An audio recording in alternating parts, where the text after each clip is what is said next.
রুই মাছের পেটের ভেতর থেকে অনেক ডিম বেরিয়েছে, তাই আজকে আমি ডিম দিয়ে আর এই আলু, পটল আর কুমড়ো দিয়ে আর পেঁয়াজ কুচি দিয়ে একটা তরকারি রান্না করব, জিরে ফোড়ন দিয়ে।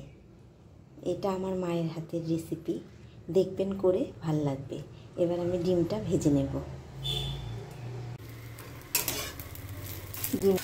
এই যে ডিমগুলো ভাজা হয়ে গেছে। এবার আমি ওই কড়াতে তেল দিয়ে একটু এই যে জিরে ফোড়ন দিয়ে দেব। জিরে,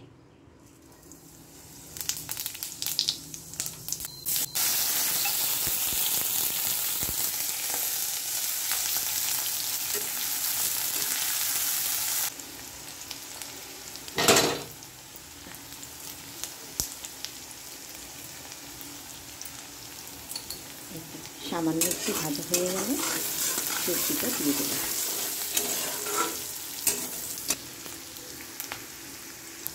দিয়ে দেবো একটু হলুদের গুঁড়ো,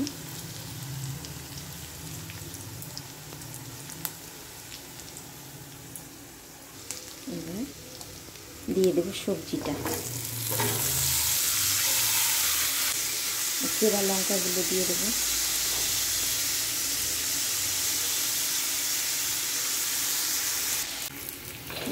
কষানো হয়ে গেছে, এবার দিয়ে দেবো জল।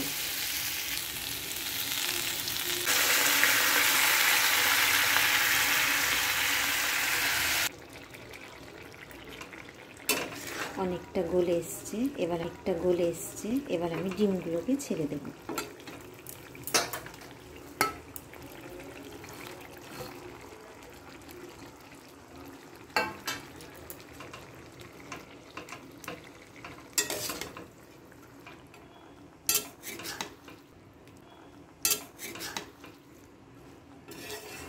এবার আর একটু হতে দেব।